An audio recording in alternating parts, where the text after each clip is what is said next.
time, weather, and always class. Welcome to the Chey and Pav podcast experience. Okay, stop.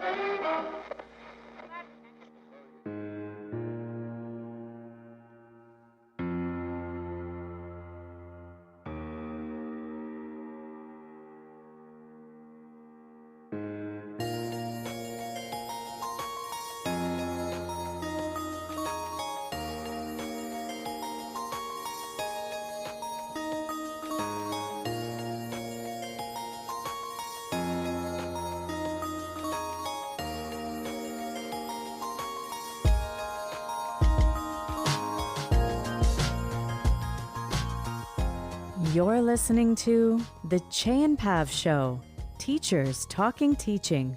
We are two middle school teachers sharing our reflections and insights about the topics that matter the most in the classroom.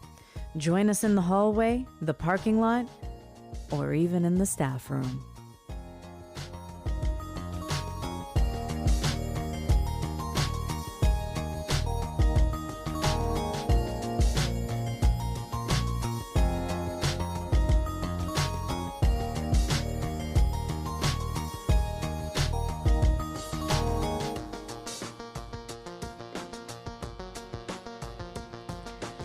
Welcome to episode 122 of the Chey and Pav Show.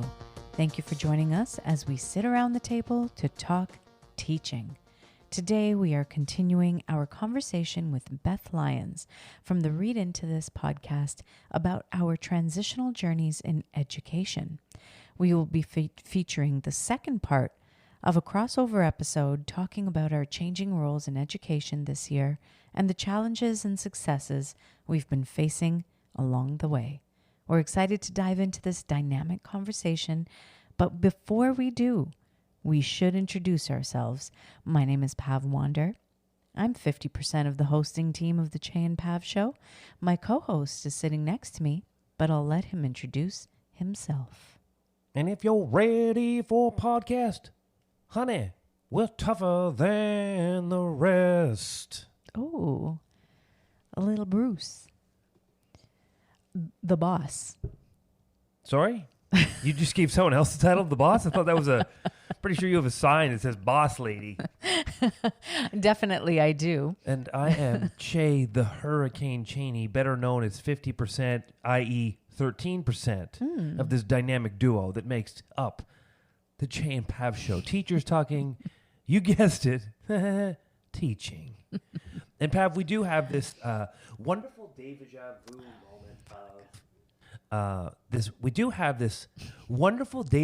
moment of crossover with Beth Lyons, and an interesting crossover. Our first one was about stories, and this one is about changing roles, new roles in teaching, or new roles in education. So this is part 2 of that conversation. Now, there's been a bit of a gap. I think Beth released her first episode probably a few weeks ago. Yep. But in this new professions we have, we're not necessarily as consistent with when we record our episodes or release our episodes. I think because, well, it's not solely the new professions. It's all the normalcies that have returned from the COVID era when we were very disciplined. Probably it wasn't even disciplined. There was nothing else going on. There was nothing else to do. We had so much time, and now it's everything is up and running. Everything is open. All the activities are back. All of the kids are in their after school things. So there isn't as much time. So which is unfortunate. We did have ample time for recording and editing and all of that research. Not that we don't make time for it now, but it's just a little tougher to scrounge up. It's just not always at the same time. Yeah. And so you feel a little disjointed. Like we always had our Friday nights. Now two of the girls got soccer on Friday night, so Friday nights is not a night to sit down and record. Yeah, exactly. But enough of that, Pav. We're getting ready for this episode, and we had this wonderful conversation with Beth, and this is sort of part 2, and it gets a little, I think, humorous towards the end. If you step right in, because we start to talk a little bit about our podcasting journey as well, because of course our podcast reflects that change in our journey. And so if you're not totally sure who Beth is yet before the episode, right? She's learning commons teacher, librarian. This is like for physical education teachers, gym guy. Right. The librarian said, "Don't just say librarians." Teacher librarian. Teacher librarian. And you know who else is, and not even I say librarians, my mother's going to shoot me for that one. Yep. Shoot me glares, shoot me text messages. Yep. Because, of course, she was a librarian at Carleton University. Talk about oversimplification. But we had this, wonderful conversation on that. And Beth, of course, is learning commons, teacher librarian, but it's transferred. Transferred is the wrong word. No, she's transitioned. Transitioned is a Crossed better word. over. Back into homeroom. And so we've had some conversations about those new transitions and the new things that we go through. And I think it comes through in this conversation. But Pav, one thing I know in this new position for us is we're gifted with a lot of PD. Mm-hmm. PD as teachers, we weren't gifted. And I think one of the toughest transitions I have now is that as I'm being fed all this wonderful professional development, I want to have a space where I can implement it immediately and have all day to play with it. But with our new roles going into multiple different spaces and supporting and teaching and coaching and anything and everything related to the teaching profession, you don't always just get to just walk in and do what you want. In fact, they aren't our spaces. And so it's about, I find in this new role, one thing I struggle with is, wow, I finally have access to so much professional development, and yet I know I can provide it and use it, but I can't use it as much as I want to. Yeah. Then I miss having my home room. Yeah, I have found the same struggle. It's probably one of the biggest things that I've experienced as well. You want to turn around and use the PD right away.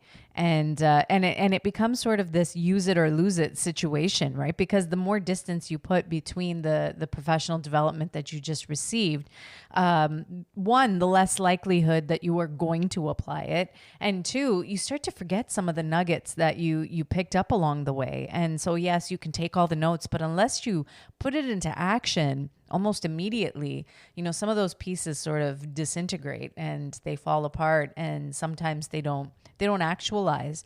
So that has definitely been an unfortunate side effect, I suppose, of not having your own class to sort of try these things with right away.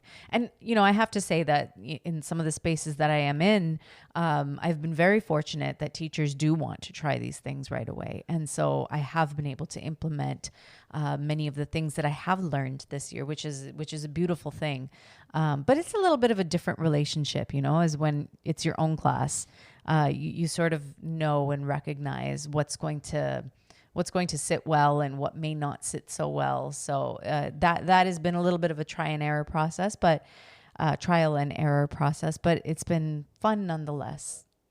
It's in that space you can bring in sort of the big pieces. I find it's those micro habits that become sort of ingrained in culture where you don't have as much, say is the wrong word, but they're tougher to morph and bring into the space, because also you need to be there all the time. And one thing is the one thing I've noticed, if you miss a day for a PD, or you have a sick day, or there's a call you got to take and you miss that class, you don't come around again for another week. Right. And in that flow of teaching, it's a little tough. It is tough. It's tough to, it's like, you don't realize that the world turns when you're not there. Yeah. So sometimes it's like you go back to the class and that they have been doing things in your absence, but it's almost like, well, everything stopped when I left, right? Like you haven't done anything. Like we can just pick up where things left off.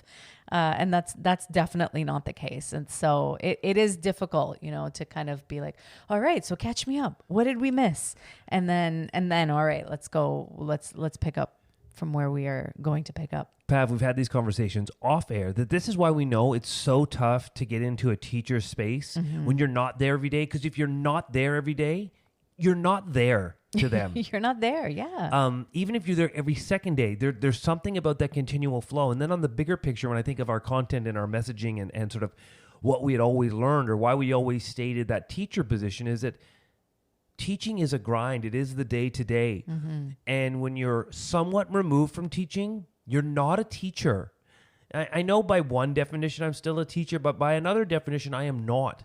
not accountable for the day-to-day, and I swing in and I stop by and I do this and I do that, and it's not the same. And it reminds me of the bigger picture of who's providing the messaging for what teachers need to be doing or what's working in the classroom. Because if you are not a teacher, and I'll position myself now as not one, I don't know. Then I don't feel compelled to start telling teachers what's going on in their space. I don't know. I'm not there often enough.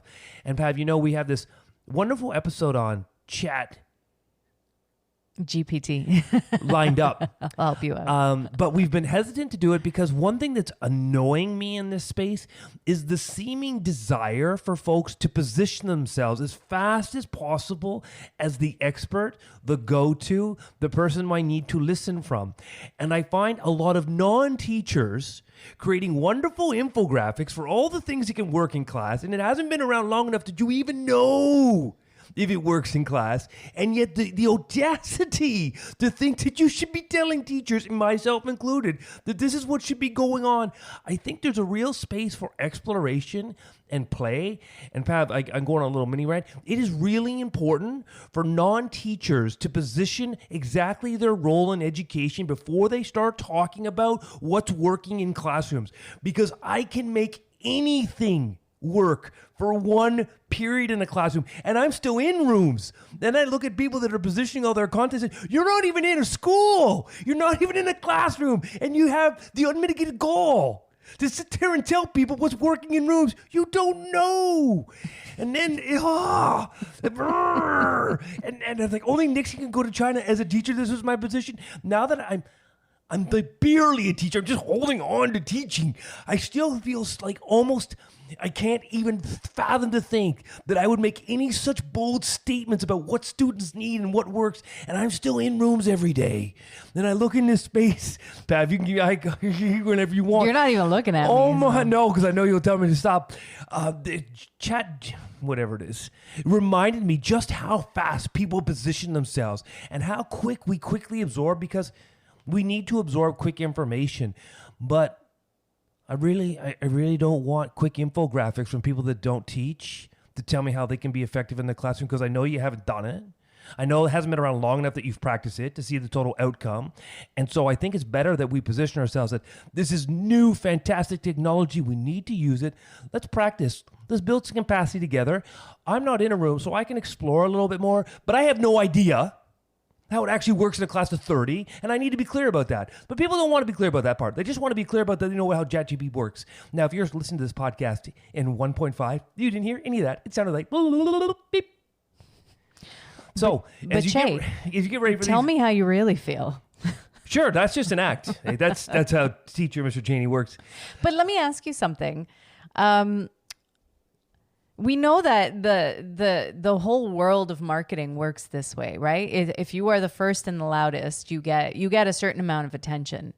So why what can you I'll say, okay, what can teachers do beyond just exploring, because they don't have time to explore. No, so where do they begin? Where do they begin? Do they look at the infographics that are being processed by these individuals who are definitely not in classrooms but want to position themselves as first and loudest? Do they use that as a starting point, or do they ignore these people completely once they say, "Oh, you are a consultant. I don't need to listen to you. You are not in the classroom." So where do they go? Because I hear a lot of angst about this. No angst at all. No angst at all. Come. But what does a classroom teacher do? Or because what I have seen, listen, this is what I have seen. I have seen complete non-engagement in things like ChatGPT, because I don't even have the time to explore. So why would I even bother to try? So it's either all or nothing. So how do you get to this middle point? Is there even a need to get to a middle point? Is this something that even we need to be exploring as teachers? I'll use ChatGPT as an example, but this could be any given thing that is trending in education at the moment. Yes. Yes, what? Like even when people throw out new technologies and new softwares, unless you can humanize it and tell me how it looks in the classroom, it just becomes, it's just like a showpiece. To answer your question as best I can, that's not a definitive answer. what irks me isn't people sharing this information. It's the positioning as expert, and the positioning is definitive. And I think it's important to state, I'm gifted the ability to experiment and play, and I've curated what I think is a list, but it could use some adaptation, and it could use further exploration, open to come back to my original position, is position who you are in education. And so if you're just a consultant or of whatever type of coach that's not in a classroom and you're gifted time to do this, when you finish your final product, don't position yourself as having something definitive. Don't not even, and this is where it becomes tricky, Pav, because everyone will argue that they haven't defined that, but they're not defining by positioning what they are in education either. They hope that the consumer of their information takes for granted. I'm getting a little convoluted.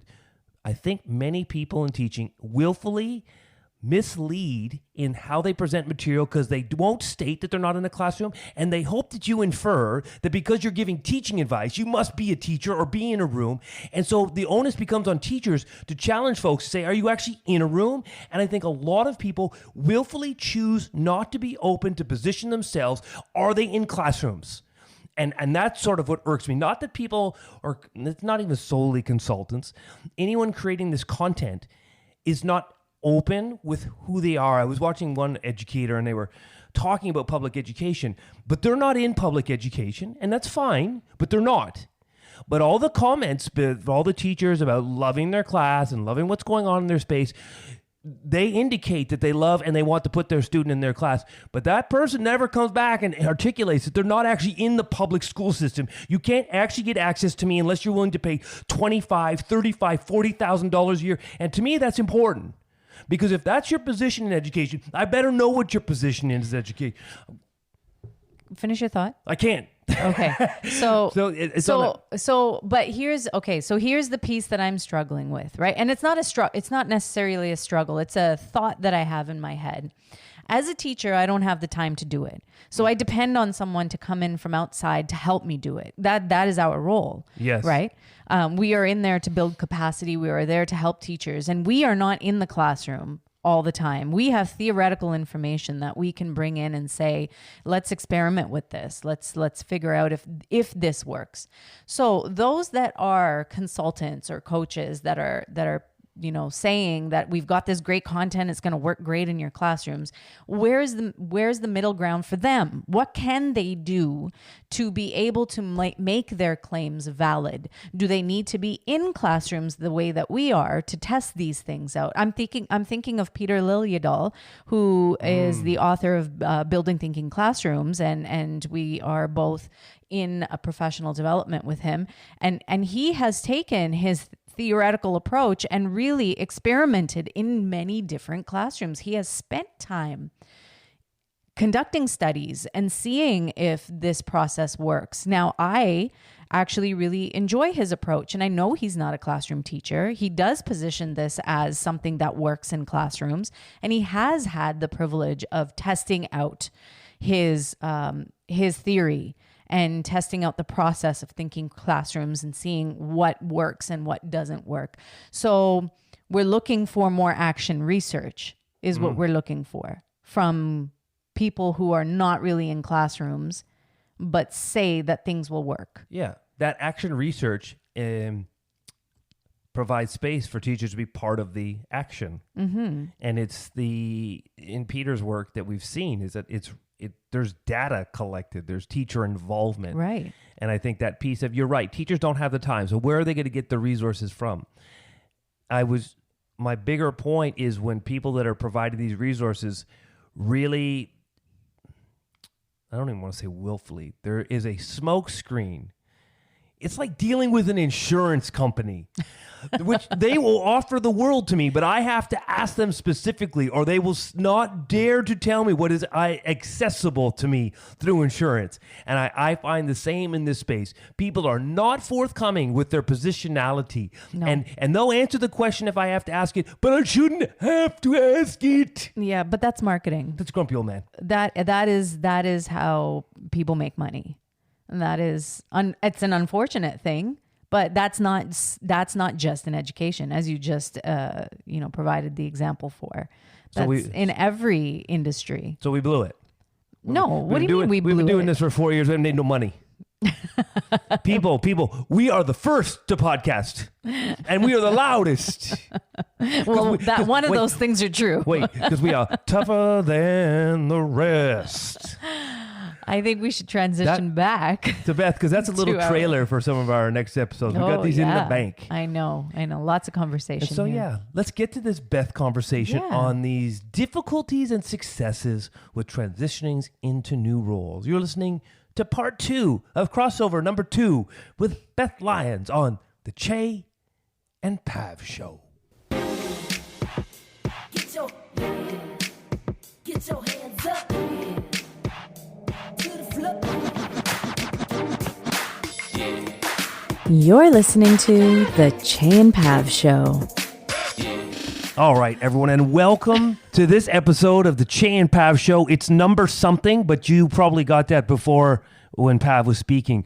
We have been having this wonderful crossover conversation with Beth Lyons from the Read Into This podcast, and we had a riveting part 1 there. Beth and Pav were in a great mood. I was sour and curt, and I gave a lot of eye rolls and a lot of just ugh type of statements, but those two had a really great conversation on this new space for all 3 of us and changing roles and the eye-opening events and people around us that sort of led us to these inspirational decisions, or this understanding that maybe our pathways and the goals and the reasons we were in education were just sort of not manifesting in these spaces we were at. And so please do go back and check that part 1. And now we're here, part 2 of this crossover. And I use the analogy in part 1 of Murder, She Wrote to Magnum P.I. And folks, we are in Hawaii now. And so I will assume the role of Tom Selleck. I have my ball cap on as always, and I'll go put on a nice Hawaii. You don't cut me off yet, folks. I know you can't see, but Pav is on the verge. She wants to know if I'm wearing the Magnum P.I. shorts. So no, I'm not going that far. I'm not going that far. But that makes me Angela Lansbury. I was going to say, where does Murder, She Wrote take place? Because why do I have to be the old lady? Isn't that the perfect book title? Murder, She Wrote.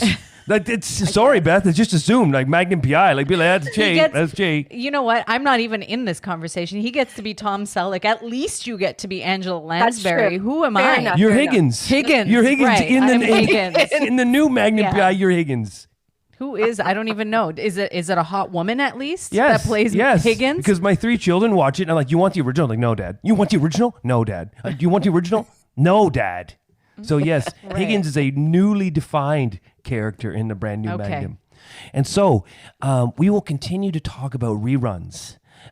So please take out your pencil, audience. And Rockford Files, that's a nice one to add on. Oh my God. Star Trek, of course, is, maybe too obvious, but let's get back into the content. Yes. And back into this conversation. And I think, Pav, and Beth, as I pick up beyond, when we into these new roles, these new positions, do our goals change? Do our goals get redefined? Are they reaffirmed? Are they validated? And so when we step into these roles, I think we were talking about in our previous conversation how other people sort of assume some of our goals. And so a lot of the conversation about central jobs is there's, I think, a mass assumption that people in sort of these central coaching jobs aren't there because they want to be central coaches. They're there because they want something else, and this is part of the goal. But why don't we talk about specifically what our goals? Beth, you went back into the classroom, and Pav and I have sort of moved into more centrally assigned teachers. Have our goals changed? Are our goals realigning? Are they more defined? Are they more clear? And maybe from that conversation, we can space off into a little bit more of the nuances of these new positions. So let's readdress goals. When you went into these new spaces, what are your goals? What are you hoping to get out of this? Beth, we'll come back to you, and then Higgins, over to you. What are your goals in this switch, or what were your perceived goals? Maybe I'm going to reframe this question. Beth, did you have goals to make the switch? And now that you've sort of made this pivot, twirl, are the goals right? Or are you redefining, reflecting on those goals, and maybe moving them around and changing them a little bit? So during my time in the library, I was very much influenced by Trevor Mackenzie's work with inquiry mindset. And I'm working my way through his newest book, Inquiry Mindset, the Assessment Edition. Also with Angela Stockman's Make Writing work and multimodal writing. And, where do inquiry-based learning and maker culture kind of coexist and mix? And I did a research paper on that while I was in the library. So that has really been kind of central to my whole belief around learning and working with students in the library. And then, really watching kindergarten educators. I think all grade educators should spend more time with kindergarten educators. So really watching Aviva Dunsinger, who interestingly enough is also now in a central role, watching how she worked with her kindies and the reflection that she and Paula posted and wrote about constantly, the idea of how might inquiry-based learning, maker culture, and kind of the beliefs that kindergarten educators bring into the classroom with their students, what would that look like in later grades? Grade 3 is a weird grade in that it's not always considered to be early years learning, but it's not junior learning. It's really kind of a floater year in some ways. So what would that hands-on inquiry-based maker, what's best for this child in this moment at this time learning look like in a grade 3 classroom was really my big kind of overarching goal for returning to the classroom. And then the right to read inquiry was a huge push. My background, my degree is in English literature. I have my honor specialist in English. I've worked a lot with books in the library.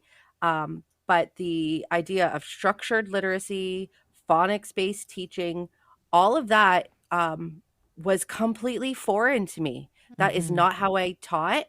That being said, as Pav talked about what she taught, I started as a grade 7 and 8 teacher. I started out in intermediate and I taught there for 7 years or so. And then I did a big jump from grade 8 to grade 4 in a single year.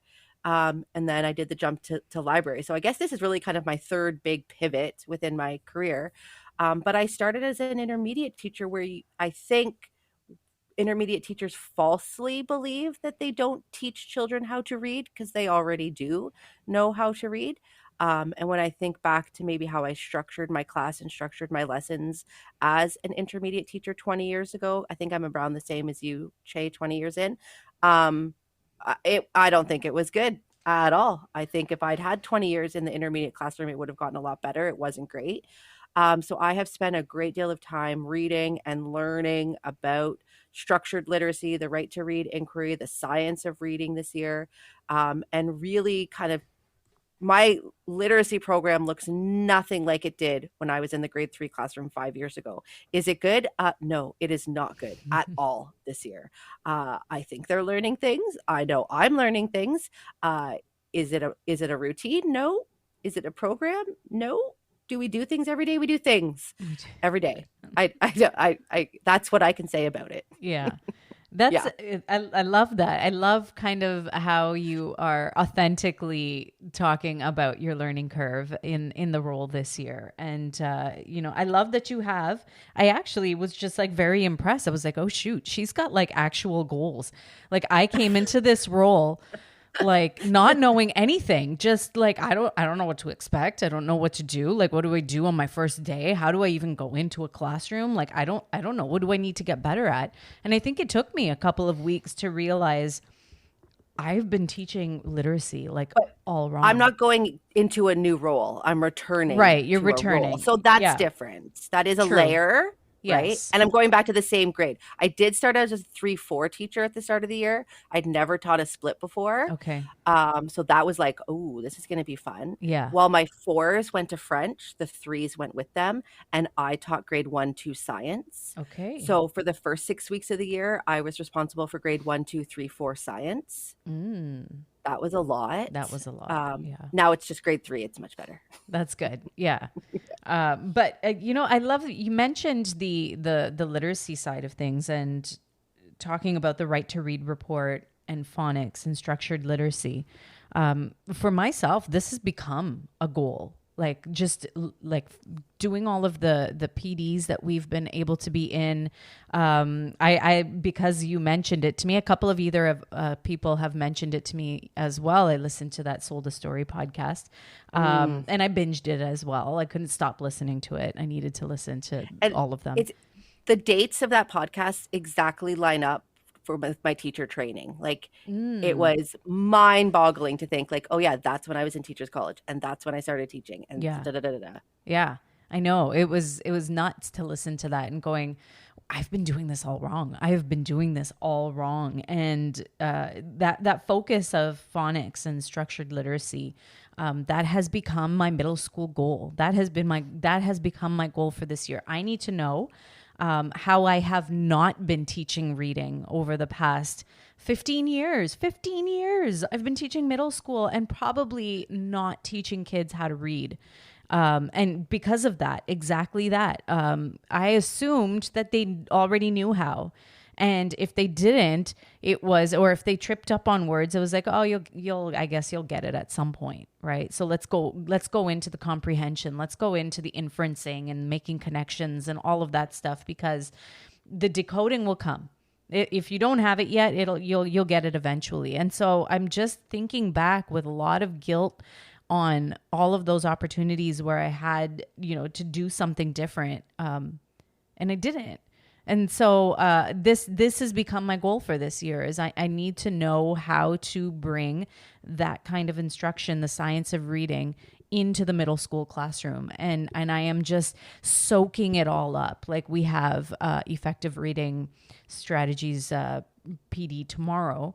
Chey and I both do. And so I'm really, really excited to go into that. And I've been doing more work into the right to read report and just covering those bases. So that, thank you for sharing what your goals are for this year and for this role in the classroom, back in the classroom for myself. That I would say that I didn't start out with that being a goal, but it has become one just because my eyes have been opened up to something that I was completely missing at some point.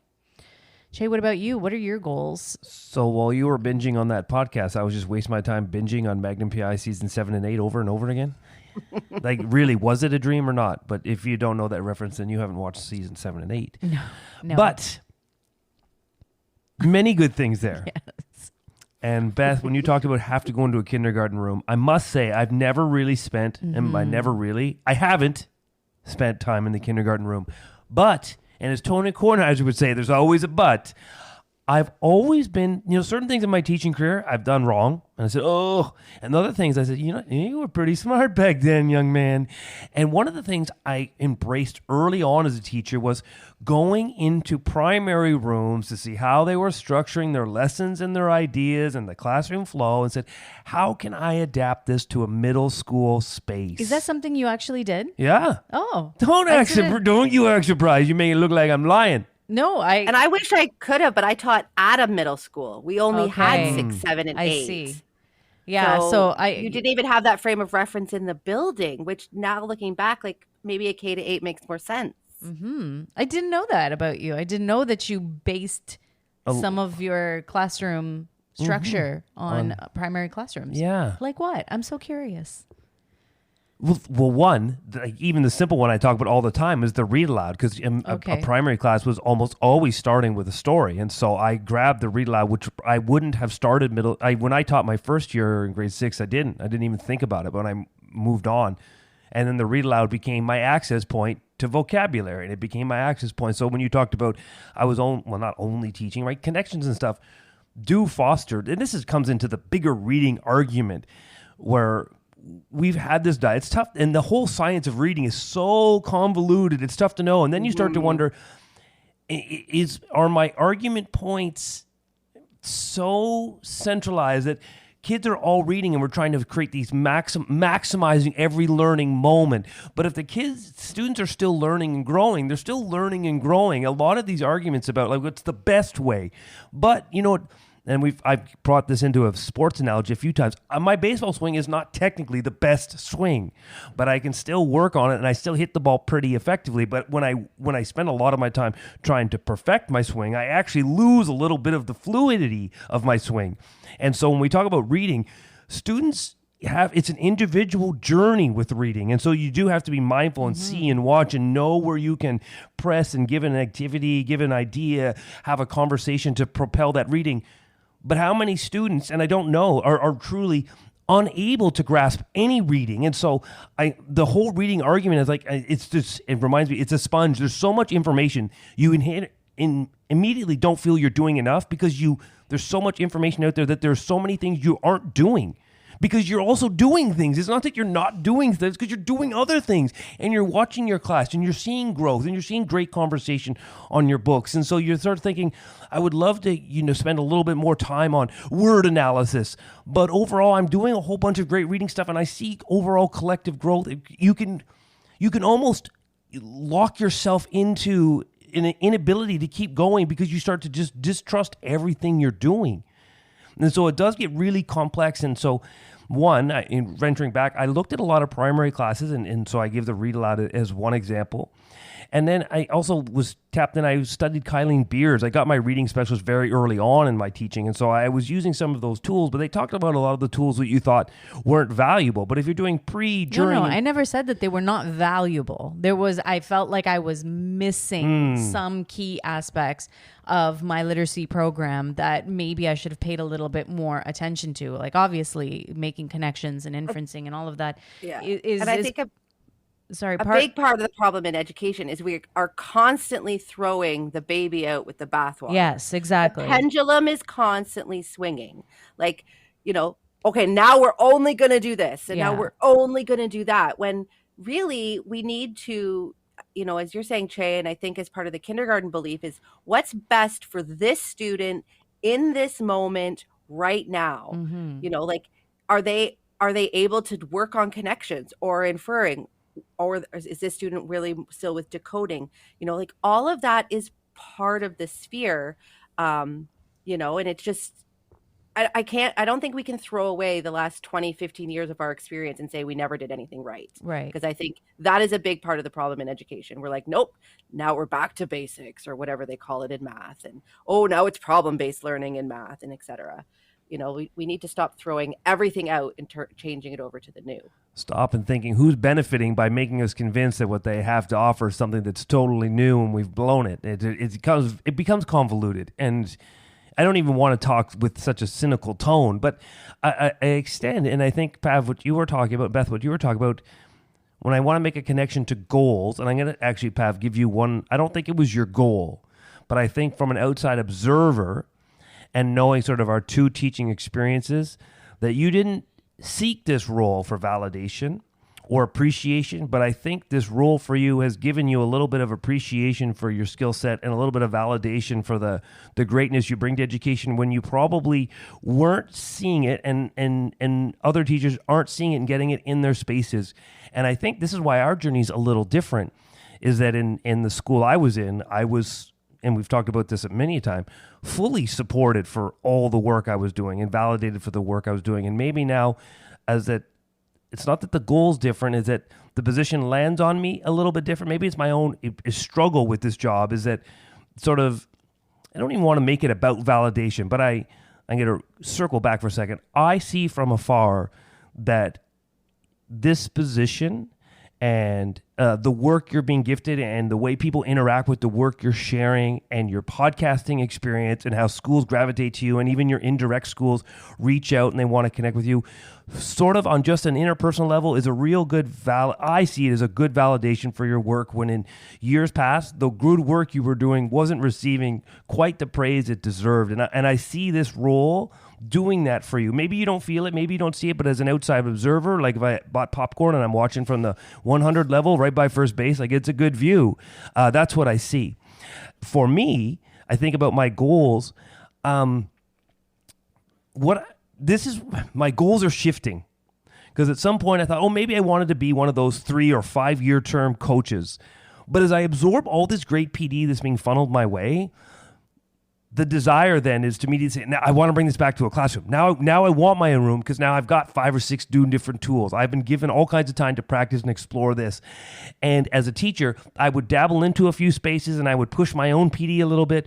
But like I said, even in that context, not as much as what's been thrown my way in the last 6 to 8 weeks. And all of a sudden I feel now that I've gained all this knowledge, my actual goals aren't to go further or maybe go ascend up the hierarchy. And, if we want to talk about that hierarchy, I almost feel like I want to go back to the classroom. So, when you ask me, 8 weeks in, I know 8 weeks is not enough time, but I could, like a flip of the coin, try to continue with this job, move up, we can play on that however you want, into other coaches' job, or would I want to go back to my grade 8 room because now I feel I got 17 more really great tools that I could use. Yes. And I say these things to myself every day. Every day when I learn something new, I'm like, wow, I really wish I had my own class right now because I have so many ideas. I have so much that I want to do. And I have those moments as well. And they happen pretty often.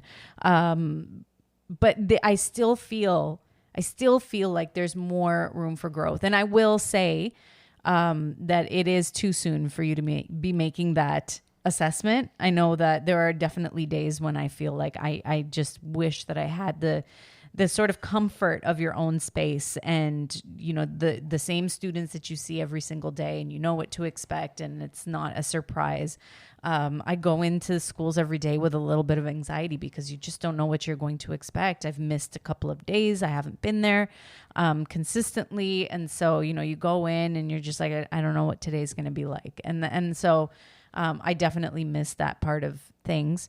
I think that, you may feel that way at the time at this moment, but I think that maybe it'll change and maybe not. I don't know. It's interesting that you guys are saying that you have all these ideas that you are like, if only I had my own class, because I don't know how many times over the last 5 years I said that. Like, I have this idea, I want to do it tomorrow, but then in the library, you got to find a teacher, you got to find a time, you got to get the schedule in the library, and you got to get them to the library.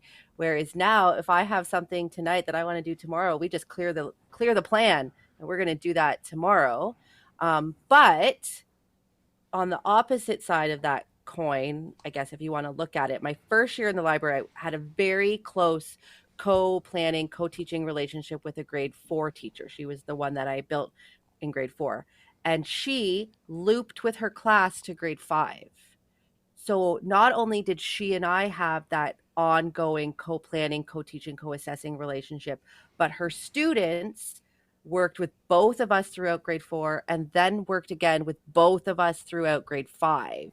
And I remember I blogged about it a while back, obviously when it happened a couple of years ago, but that ongoing relationship of having 2 teachers co-planning, working together with the students is really not something to dismiss.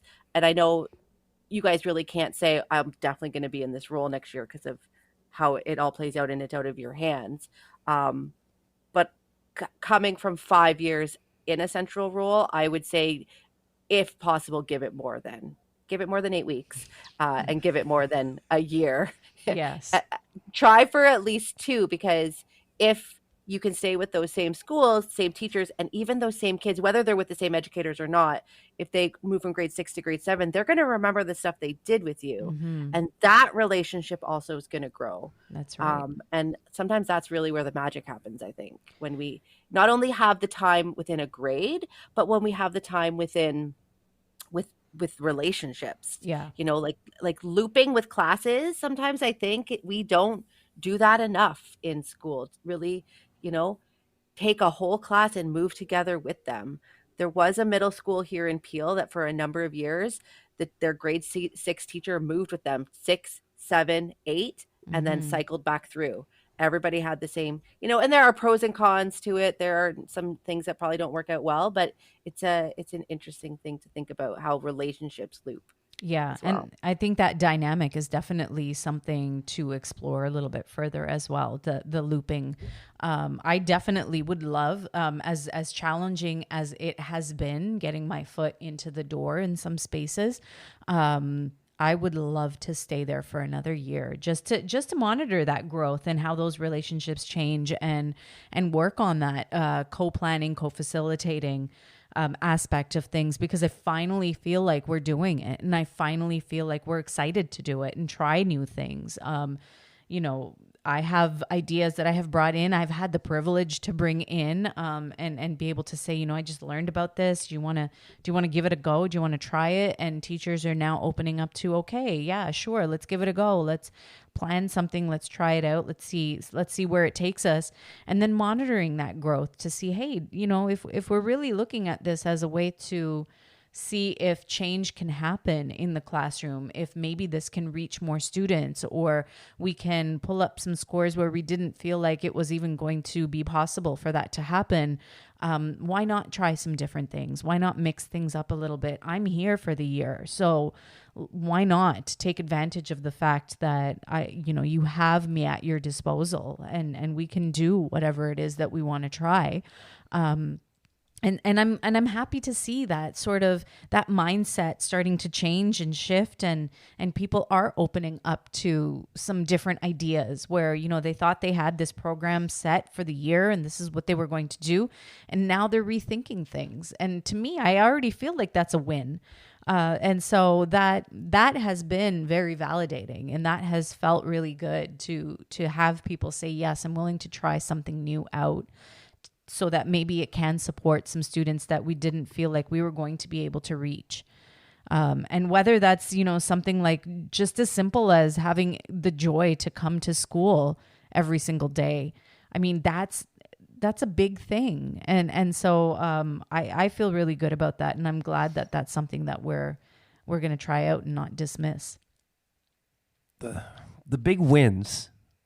You were talking, Pav, remind me, as much as I guess I came off as pretty gloomy about my job, but some of those spots of, as a teacher, even when you're producing great lessons, or at least maybe for me, I always knew there was a component of each lesson or unit that was a secondary thought or a third thought, or I didn't plan it out as robust as I could. And one thing I found in this position is that when I don't even want to say buying in. When the time has worked and the ideas have flown, that the complexities and the extensions and the thoughtfulness of every component of a lesson that then turns into a mini unit has been really rewarding to see.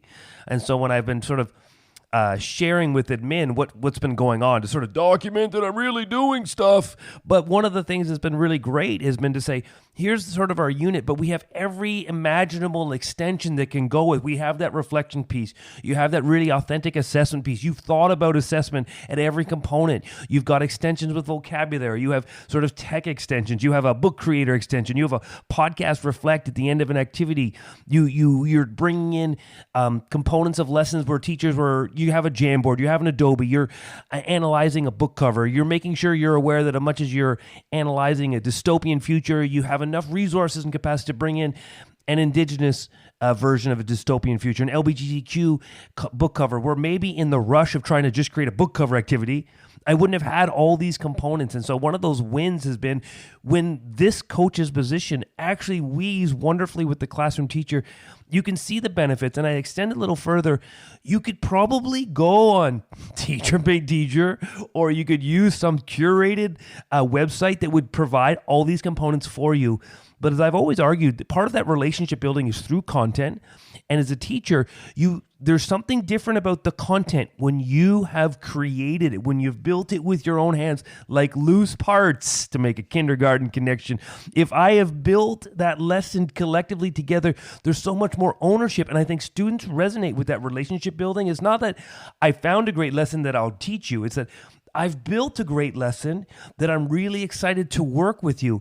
And I really think that's a component, that relationship component, or that trust component with with your students, is students see where teachers are curating their content. So I think there's real value when teachers build it themselves or build it together.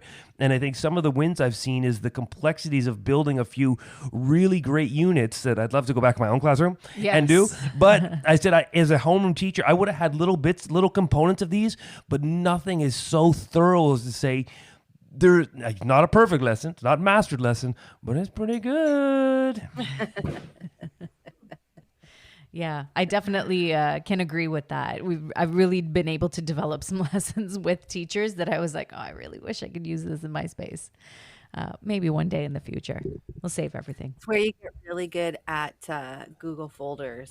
Yes. Now I'm like, oh, right, I did that book and I wanted to do this and like, pull it up. There it is. Like right now we're There it doing, is. we're building tree forts out of 3D solids because I was like, Ooh. I read this book 2 years ago and I was like, wouldn't that make an awesome math lesson? So that's what we're doing. And now we're also making posters to advertise our better tree forts because that's what the book is Ooh. called, The Better Tree Fort. Better tree fort? Well, The Better Tree Fort. nice. It was blue spruce in 2019. Okay. And so we built our tree forts out of 3D solids and loose parts. We took pictures of them and they annotated their pictures with the names of the 3D solids and the features of their tree fort, such as lava pits, Ooh. obviously, and slides, etc. And then now they're going to make posters this week advertising whose tree fort is the best. Wow. I love that. All in grade 3 math. All in grade 3 math. That's Yep. fabulous. Yep. See, so many ideas. An idea from 2019, just sitting around waiting for me to have a class. Yes. Well, there you go. Now you've got it. I've even jumped, as Beth was telling that story and talking about the posters, it reminded me of the unit we were doing with, that I'm doing with another teacher on the, oh no, sorry, wrong unit. The other teacher with the grade 8 class, and we were doing this digital photography. And at the end, there's two components here. As being central, you also get a lot of insights into what your board offers. And as a teacher, you just don't know the vast resource at your board. So in this position, we realized that our board actually has its own printing press. And so you can print posters within the board. So at $5, you can do this.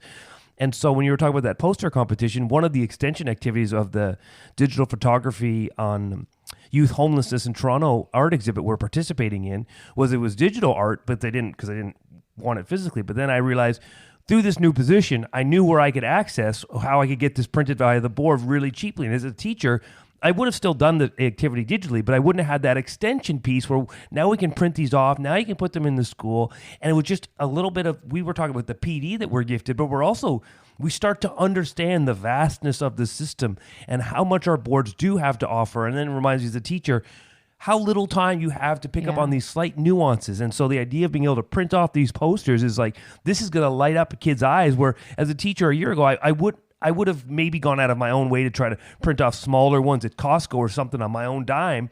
But the board has this available to turn off in a huge print size. Yeah. And as you're talking about this, Chey, I'm just wondering, how can we make all of this that's available out there more accessible to teachers? And I know our roles that we're in is part of that, right? Like coaching positions, and that's kind of what they're there for, to guide you and move you into these spaces. Like, oh, you want to do this? Well, did you know that there is actually a way for us to do that? But I feel like there's like still this disconnect, and it's not meshed in quite as well. And maybe it's because of the size of the board. Like Toronto and Peel are both like massive school boards, and there are so many moving parts that sometimes those two, there's so many things that just don't mesh together. And I just wish that there was a better way for everyone to just know what was available to them and how we can use it to the best capacity. But there's always just this little disconnect that causes me a little bit of frustration sometimes. I think the ball gets rolling so fast. Like you said, it's already December. And especially in the classroom, the ball is rolling so fast from that first day. Then it's reorg, then it's progress reports. Now it's December. We're going to come back in January and we're going to be into first term report cards. Yeah. The ball rolls so fast. So even someone coming from a central role that has a wide view of all those things available in the board, I haven't been able to access things this year just because of the time and how, the classroom day-to-day thing works. And I was talking with a colleague about her grade 4 class and my grade 3 class, and just the monumental, and again, the word gap has been thrown around so much during the pandemic, but the monumental space between her grade 4 learners and my grade 3 learners. We're both finding it just mind-boggling when we talk about what she's doing with her 4s and what I'm working on with my 3s. Like you would think it was more than a year. And and my class is at 22, her class is at 27, so we're somewhat close-ish in size. And I think a lot of this comes back down to class size. Yeah. Class size matters so much Yep. in every grade for everything. If we just had fewer students that we could focus on every day and really meet those needs and have the time to look into these other things, I think the entire system, K to 12, would benefit. And the release time for PD, the people there to do stuff. Any PD I'm doing on structured literacy right now is on my own time, my own dime. I'm buying the books, I'm going to the courses, I'm watching the webinars. Nothing has come through my school, through the board, through anything. And I do not blame teachers. In this year, our 3rd year into the pandemic, we came from a job action year into the pandemic. If people are like, I don't have the capacity to take this on right now, I do not blame them. There has not been a pause and a moment to breathe. I do think for me personally, the shift in roles has created that space to breathe because things feel new and fresh being back in the classroom. I think if I had stayed in the library, I would not have been in as positive a headspace for myself mentally as I am this year. And I see a lot of posts from people who are questioning whether teaching is right for them. Is this it? Yeah. Like, is this how it's going to keep going? And I do really credit this shift in roles for me in helping with that. There's no doubt.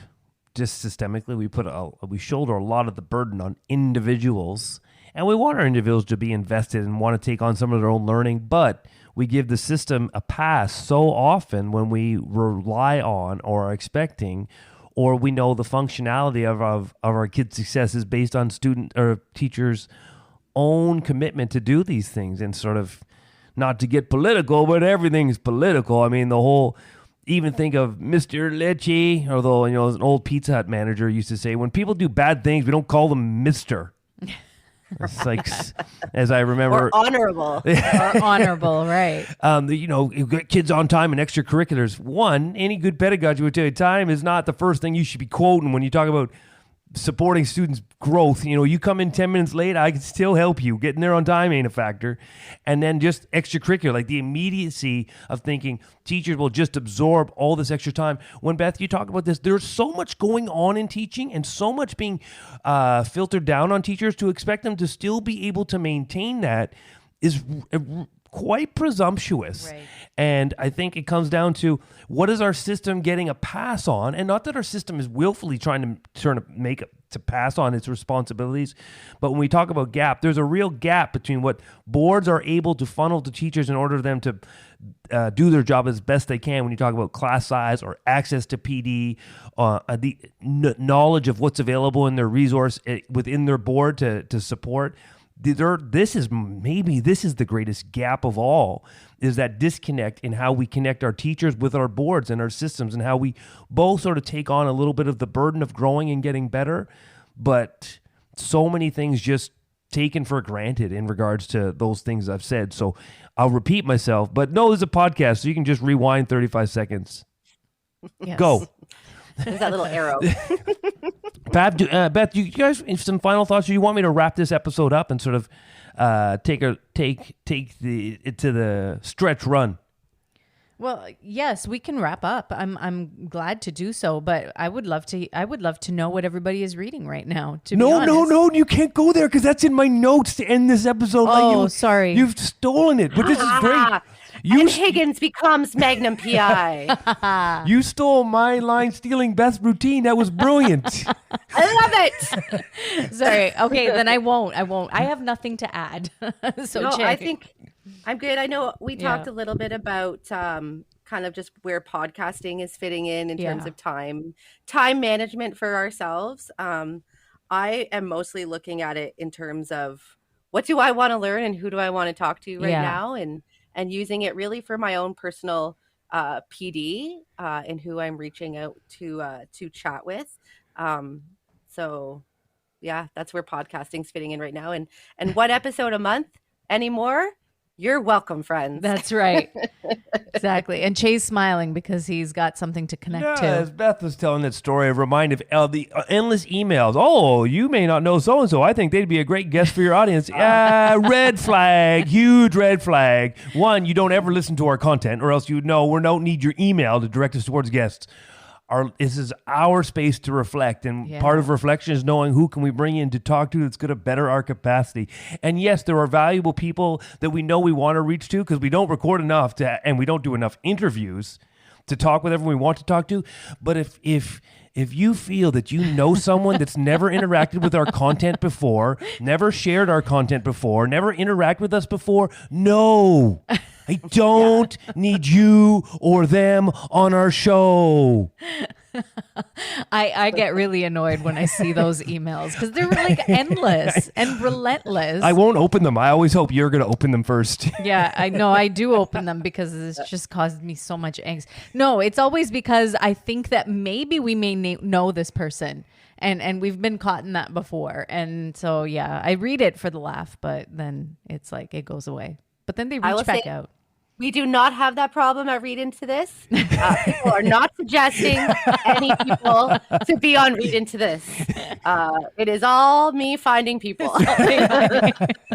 So if anyone out there is thinking of suggesting, that would be our first one. We'll forward you all our emails, Beth. We're going through that Gmail account right now. Hey, Beth, have you heard of this? Yeah. Your audience would love this. Yeah, yes. The time factor has been huge for us as well. I mean, there was a time where we were just doing one episode a month as well, and then we kind of we just needed to. If we felt like something was missing from our own personal growth and that reflective nature that the Staff Room podcasts started on.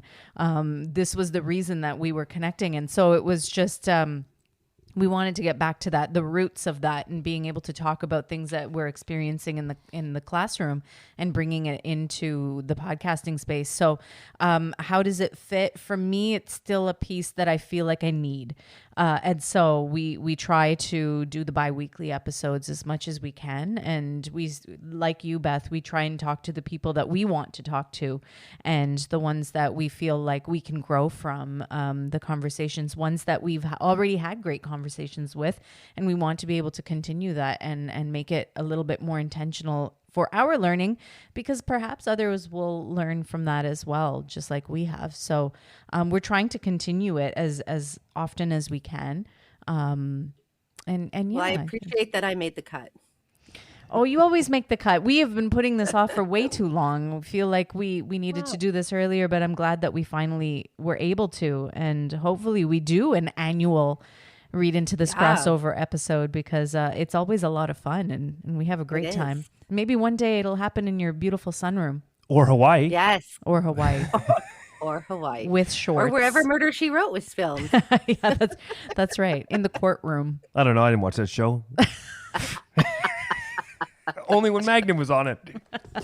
And you have been listening to episode, I don't know what, of the Chey and Pav Show, Teachers Talking Teaching, on this wonderful crossover episode. Part 1 is available in the Read Into This podcast, and they are looking for guests. You heard Beth recently just stated, with Beth Lyons. So please go check out that part 1 as we talked about the three of us personal journeys of switching our roles this year, but also some broader context of the factors around why people may be switching roles and some of the tensions that go in that space, and the value these roles within education, because it's not just a principal, a teacher, and a student. Mm-hmm.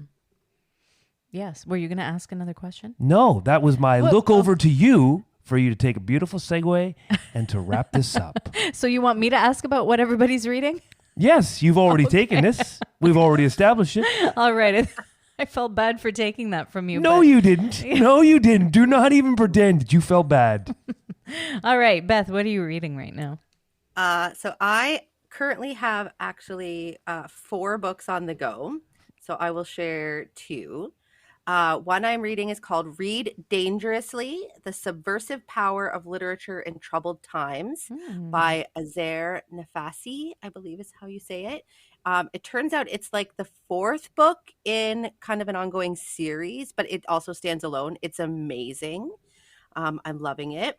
The other book that I picked up, started to read, ironically have not been able to get back to yet, is called Essentialism, The Disciplined Pursuit of Less. Oh, I started it probably a month and a half ago and haven't picked it up since. So obviously I need to read it so I can pursue less. But I heard about it from Dak Shepard's podcast okay. when he had on I'm not going to remember now. He had on a guest and they were talking about it and I was like, that is a book I need to read, The Disciplined Pursuit of Less. So those are the two I have on the go right now, plus two others.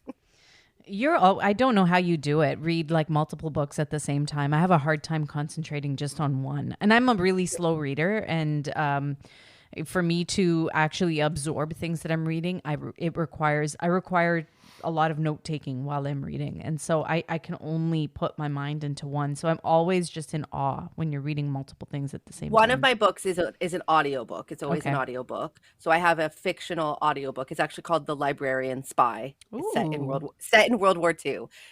Books about librarians, and books about historical times are like my thing. So this is a book about a librarian who reads books in a historical time. It's like all the things I like. Anyway, it's an audiobook. So that one's, it's good. However, my commute now is only 9 minutes. I've discovered it takes a long time to listen to a book or podcast in 9 minutes. In 9 minutes. Yeah. It takes a long time. Get there a little early and sit in the parking lot and listen. Yeah. So your book that you mentioned, what was it? The Essentialism, or what was that one? There's Essentialism, The Disciplined Pursuit of Less. And Read Dangerously, The Subversive Power of Literature in Troubled Times. Yeah, so that reminds me, the first one, the Essentialism one, reminds me of a book called Subtract by Leidy Klotz. I've had sitting on it was gifted to me for my birthday last year, and I haven't opened it yet. And the person who gave it to me, a friend of mine, was like, you need to take things off of your plate. You need to subtract things. And so here's this book, read it when you have time. And of course I haven't had time yet. So that is something that eventually I will get around to reading. But I just finished very recently Braided Learning by Dr. Susan Dion. And it was, connecting the arts to Indigenous learning, and how we can learn more through stories and the arts, and sort of take a look at different aspects of Indigenous learning, as well as looking at our own indigeneity or non-indigeneity and the impacts of our lives and how it impacts Canada in general, Canadians. And so that was a really great read that was gifted to us actually within our roles. And I've had the opportunity now to listen to Dr. Dion speak twice. And that's such a wonderful opportunity for us as well. For me, that makes me think we're doing for OSLA for my fifth book. I forgot 5 books. We're doing Resurgence, Engaging with Indigenous Narratives and Cultural Expressions in and Beyond the Classroom. It sounds like it would be along a similar vein. It's very interesting because it's a set of essays or poems, and it has this really kind of cool footbridge framework. It fits really well if you've done any work with Goldie Muhammad's HRL framework. They tie in really well together. Actually, Dr. Dion recommended Resurgence. It was somebody asked a question, what books would you recommend? And she recommended Resurgence. So that's really great. I'll have to check that one out as well. I did write it down at the time. We're doing it for an OSLA book talk, so we'll be posting prompts and stuff on Twitter. Cool. I will look out for that. And another book that I'm reading, this is a fiction book, is Marrow Thieves, which is a book that has been, that I suggested it to one of the teachers that I'm working with to do as a shared reading. And so we are exploring that book right now to see if that is something that we could use. And so I'm actually really enjoying it because I love books about dystopian futures. And it's a science fiction novel with an Indigenous sort of learning theme that falls into it. Takes place in Canada, and it seems like it's really cool. I've only about 35 pages in. As I mentioned, I'm a very slow reader, but I'm looking forward to reading that over the break. I started reading Hunting by Stars. Oh, yes, which is the second one, I believe. Yeah, I started reading it in the summer, and I was not in the headspace for dystopian. Okay. So I had to put it down, so I need to get back to it. Yeah. Chey, what are you reading? He couldn't even ask the question with a straight face. What a It's horrible your interview question. Just looked at your face, and it was funny to me. One, I understand now why you don't like the original ending to Blade Runner, because you love your dystopian and not utopian stories. So thanks for that. Two, as we were talking, we got a notification that someone would be a great guest on our podcast. No, because we've never interacted before. Again, I'll go on a little mini rant. We know all these foundations of great relationships, and then these teachers forget them all and thinking I'm going to shove you on our podcast because our audience is going to love you. If we have no relationship, you wouldn't be able to handle me. You'd be surprised at what I say, and then you'd wonder why Pav even sticks around for this. Have I had that thought? No. It's assumed. It's assumed. I'm not a very likable person. As well, I don't even know if we joke. I let you know that if you're friends with Pav, there's a consequence. You have to be friends with me. Chey comes with the That's it. package. That's the consequence. Package deal. That's right. So to play into your laugh, I'm not going to quote what I'm reading recently because I love to listen, and so I do love audiobooks, but even those are tough for me to stay focused on. I need my sort of shorter content, like a short story. I need my podcasts, and so I always stick with Ralph Nader and It Was Said. The sort of the big ones that I float through that space. It Was Said is a History Channel production? Is that your fire alarm? Should we get out? It's not mine. Good, Beth. Maybe you get out and I'll just finish the episode without you. I don't know why it's going off. Yeah, we'll do that podcast in Hawaii.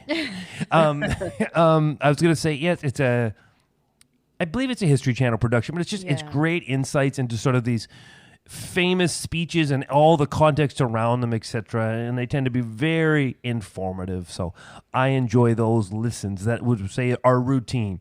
Ralph Nader and It Was Said each week, along with all kinds of other great educational podcasts and sports podcasts. But those two, they stick out. I love my Ralph Nader sort of, he's a social justice warrior, and he's got something important called receipts.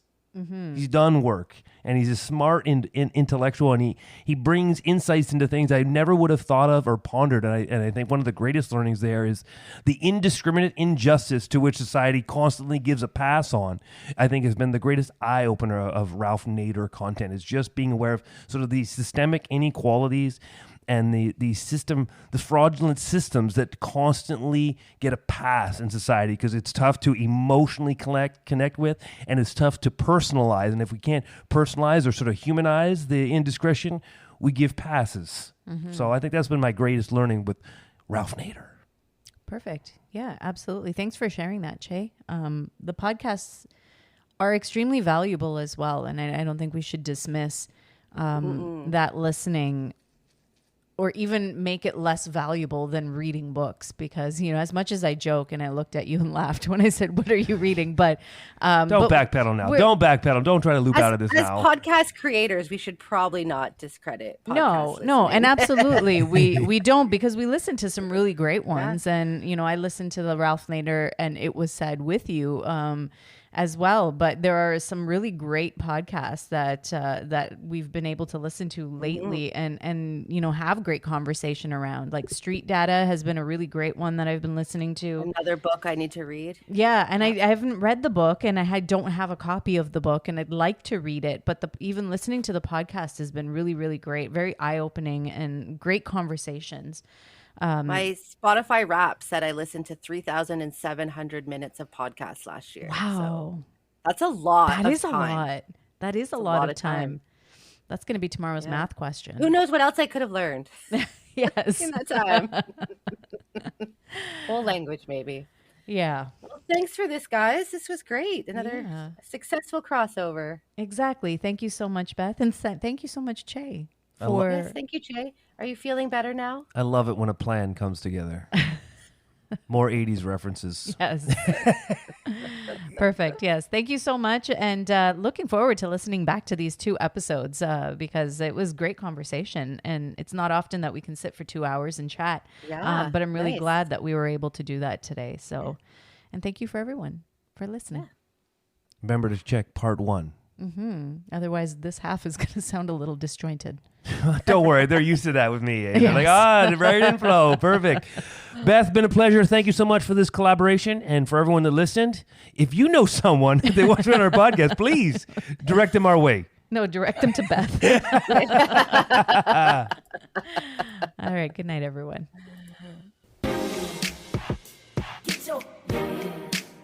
Get your hands up to the floor. You're listening to the Chey and Pav Show. Well, Pav, that was a good conversation. Crossover done. Absolutely. Yeah, it was great. And it's always great to talk to Beth. We don't get to connect as much as we used to during the pandemic. But, we still try to stay abreast of things that are happening in each other's professional lives and a little bit of personal lives as well. So it's always nice to be able to sit down and actually chat about things. And it was a very fun conversation. It was a good time to catch up and talk about our changing roles, which we've got lots of changes that we've been experiencing. So very cathartic to sit around and talk about it. And I always feel good when I could masquerade as Tom Selleck, Mike, Yes. P.I. in those wonderful crossover episodes. Yes. I did love the last little, as we got off on, podcast guests and joking. And it's similar to our argument at the beginning, Pav. It becomes nuanced and complex. Because, of course, you got to go out and you got to ask. Because not everyone's going to ask you to be on a podcast. But before you come and you ask us, I would like you to practice, even if it's performatively, some of the foundational concepts of good teaching and good learning, which is relationship building. And so if you have never spoken to us ever, please do not ask us to be on our podcast. It just doesn't sit or land very well for me, Pav, for me. So I'm like, you want to say, how can I say I'm using you for your platform without saying I'm using you for your platform? Ask to be on my podcast, our podcast, me, because I'm making this definitive statement, without ever having interacted with us before. I, on the other hand, enjoy reading the emails. Can I add one thing? Yes. Kev, you and I had this conversation.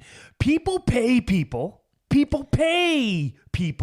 to go around and ask on their behalf to be on a podcast. Yeah. And then you want me to put you on my podcast, our podcast, for free. Listen, let me give you a new business model. If you want to be on a podcast and you're willing to spend money on people to find spaces for you, skip the middleman. Just drop the money to the podcast and say, here's X amount of dollars. Can I be on your show? Pav will say no because she's got more ethics than that, but I can be bought off. Like, Sinbad in the movie, President's Kid, I think it was, and they asked him, would he do it again? He said, yeah, not for free. Yeah. But he do it again. Not for free. Definitely not for free. And of course, this is all tongue in cheek, but it's a little, and I think of any content creator, it does become a little more difficult to decipher the authenticity of why people want to interact with you. Do they really like you? Do they really want to be part of a community together? Do they just want to use you? Do they want to have reciprocity where we're both collectively growing? Or are they swooping in for the quick score? Yeah, and more often than not, it's the quick score. Again, it's throwing your name into the ring of all of these podcast that exists and saying, okay, well, let's just try to get my name out there as many places as possible. But I 100% agree with you. There needs to be some sort of understanding of even what the podcast is about, the genre, the theme, the kind of the way that we operate. At least listen to an episode to see if you're going to be a good fit. I mean, like it's got to mesh a little bit. Otherwise, listeners can tell when it's put on, when it's fake. And we're not about that life. So I don't know. Do your research a little bit. Like that's what we do. We do our research if we're going to be having somebody on as a guest. We owe them that much. That is part of the relationship. And so we really do hope that is reciprocal. I mean, Chey and I work hard for this. This is not our full-time job. We are not getting paid for this.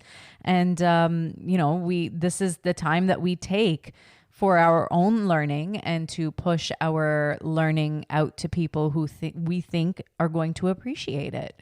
And so if your message doesn't align with the things that we talk about, then really, why are you contacting us?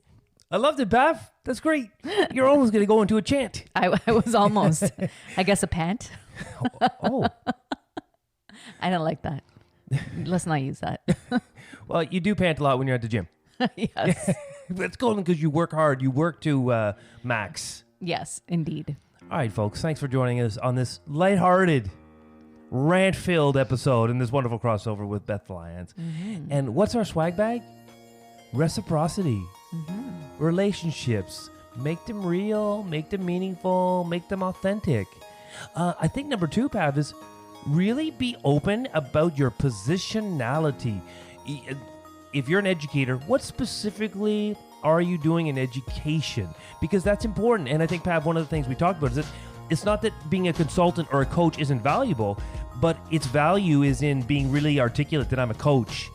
And so I can bring what coaches can bring. I'm not going to come and pretend that I'm a teacher. They're different. Yeah. You got one there, Pav, before we wrap this up, or just crank up the music? No, crank up the music. All right. You've been listening to episode 122 of the Chey and Pav Show, sponsor of the Selects, Ontario's greatest C-level softball team. That's fun. We got your jersey ordered. Yes.